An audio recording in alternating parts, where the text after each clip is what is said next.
Welcome to Medecouz. In today's video, we will be understanding diabetes mellitus. You will learn what diabetes is, the different types, the common signs and symptoms, and how it can be managed effectively. Let's begin. So what is diabetes mellitus? Diabetes mellitus is a long-term health condition. The word chronic simply means that it lasts for a long time. It is a metabolic disease. Metabolic refers to the way our body uses food and produces energy. In diabetes, the level of sugar in the blood becomes too high. This high blood sugar is called hyperglycemia. This happens for 3 reasons. First, the body may not produce enough insulin. Second, the body may not use insulin properly. Or third, both of these problems may occur together. Insulin is a very important hormone made by the pancreas. A hormone is a chemical messenger, and insulin's job is to help glucose or sugar enter the body's cells so it can be used for energy. But when insulin doesn't work the way it should, the glucose stays in the blood instead of entering the cells, and this leads to high blood sugar. Now let's dive deeper into the different types of diabetes. Diabetes does not occur in just one form. There are several types, and each one affects the body in a slightly different way. Understanding these types is important because millions of people around the world live with them every day. So let's explore each type one by one.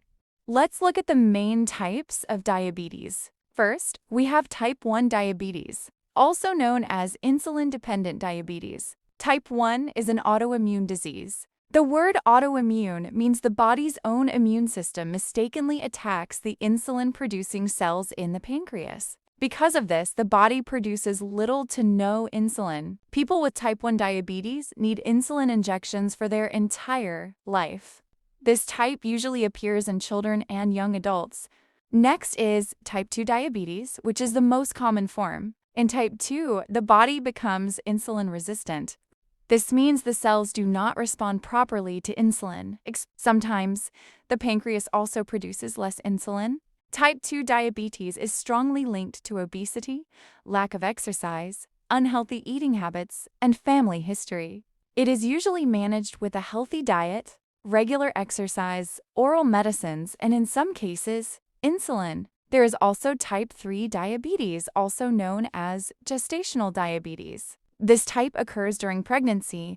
Hormonal changes make the body less sensitive to insulin. Although it usually goes away after delivery, it increases the risk of developing type 2 diabetes later in life. These are the main types of diabetes that affect people worldwide.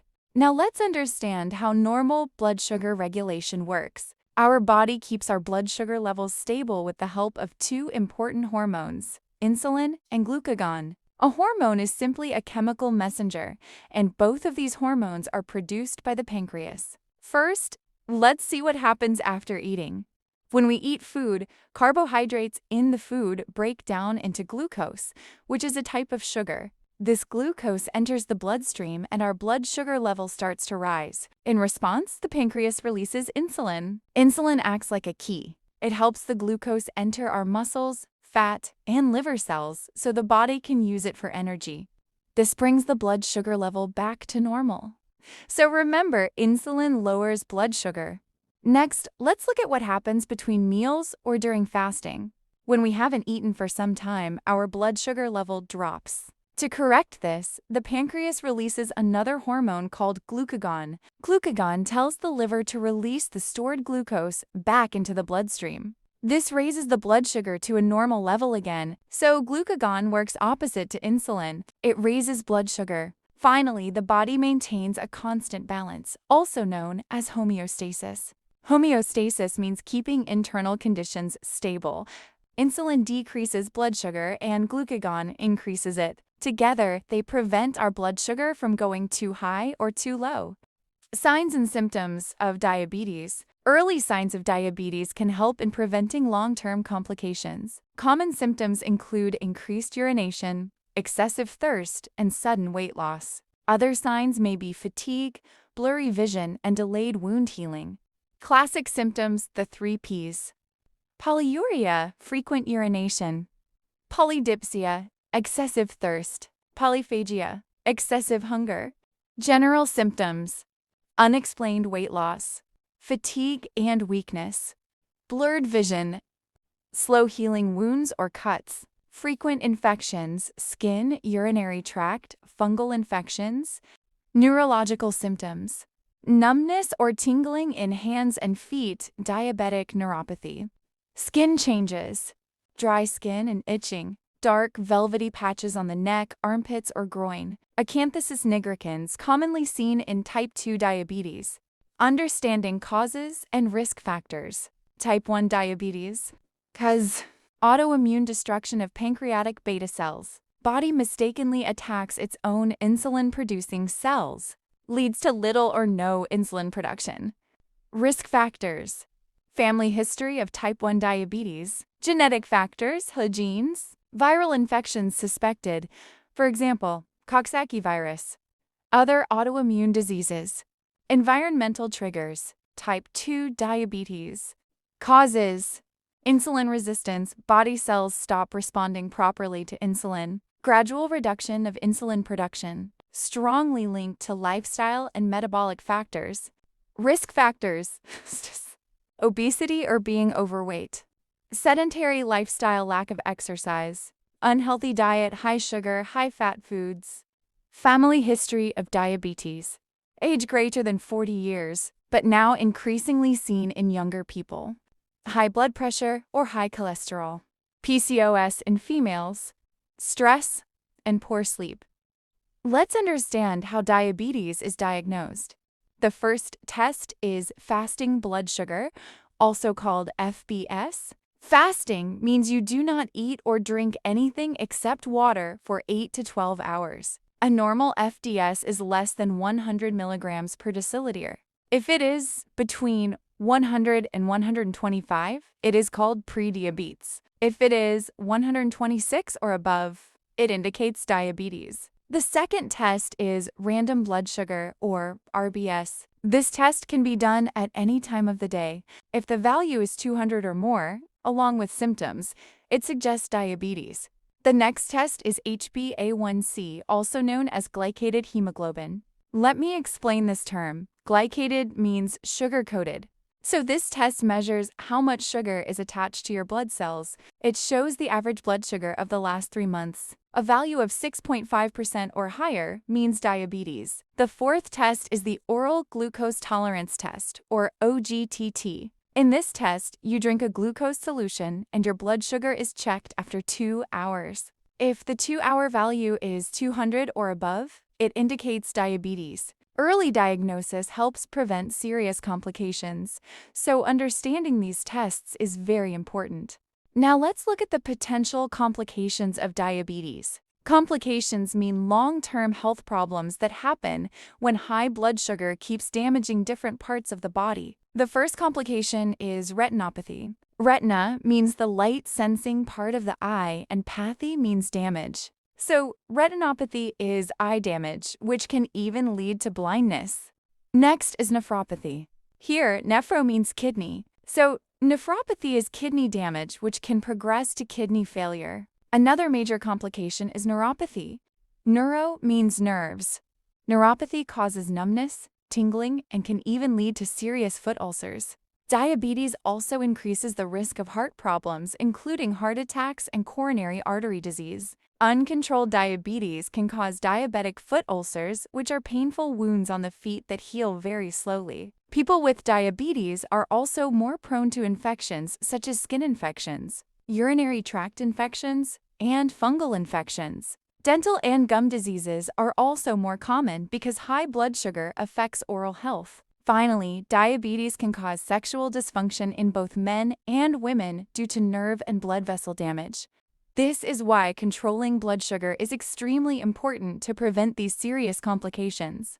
Now let's learn how diabetes can be managed effectively. Remember, diabetes cannot be cured, but it can be controlled very well with the right habits. Healthy diet. The first and most important step is a healthy diet. A balanced meal helps keep blood sugar steady. Focus on foods that are high in fiber, such as whole grains and vegetables. Fiber slows down sugar absorption, which is very helpful for diabetes. Try to limit sugary foods, sweets, and fried items. Also, control portion sizes because eating too much at once can increase blood sugar quickly. Lifestyle habits. Next are lifestyle habits. Quitting smoking and reducing alcohol are very important because both can worsen blood sugar control and damage organs. Managing stress is also essential because stress hormones can raise blood sugar levels. And don't forget proper sleep. Your body needs rest to keep hormones balanced. Medications. Some people may need medicines. Oral drugs like metformin help the body use insulin better. Others may need insulin therapy. If the body does not make enough insulin, the doctor will decide what is best for you. Regular exercise. Regular exercise plays a powerful role in diabetes management. Just 30 minutes of activity a day, like walking, jogging, yoga, or cycling, can improve insulin sensitivity. This means your body uses insulin more effectively, helping lower blood sugar. Blood sugar monitoring. Monitoring blood sugar regularly is very important. It helps you understand how your daily habits, foods, and medicines affect your glucose levels. The goal is to keep blood sugar within the target range given by your doctor. Regular health checkups. People with diabetes should also get regular checkups. The doctor will check your eyes, kidneys, feet, blood pressure, and your HbA1c levels. These tests help detect problems early and prevent complications. By following these steps, healthy eating, exercise, medications, monitoring, and regular checkups, you can live a healthy and balanced life, even with diabetes. If you want, I can now help you with the summary slide script or help you edit all scripts into one smooth final narration. Let's summarize what we learned about diabetes mellitus. Diabetes is a chronic condition, which means it lasts for a long time. It happens when the body either cannot produce enough insulin or cannot use insulin properly to insulin. This causes high blood sugar. There are three main types of diabetes: type 1, type 2, and gestational diabetes. Some common symptoms include the 3 Ps: polyuria, meaning frequent urination; polydipsia, meaning excessive thirst; and polyphagia, meaning increased hunger. Other symptoms include weight loss, fatigue, and blurred vision. Diagnosis is made using simple blood tests: fasting blood sugar, random blood sugar, HbA1c, and the oral glucose tolerance test. If diabetes is not controlled, it can lead to serious complications such as eye damage, kidney damage, nerve damage, heart attack, and even stroke. But the good news is that diabetes can be managed very effectively. A healthy diet, regular exercise, proper medications, insulin when required, blood sugar monitoring, weight control, and good lifestyle habits all play a major role. With the right care, people with diabetes can live a healthy and active life. Thank you so much for your attention. I hope this explanation helped you understand diabetes better. If you found this video useful, please like, share, and subscribe to the channel. Your support means a lot. See you in the next video.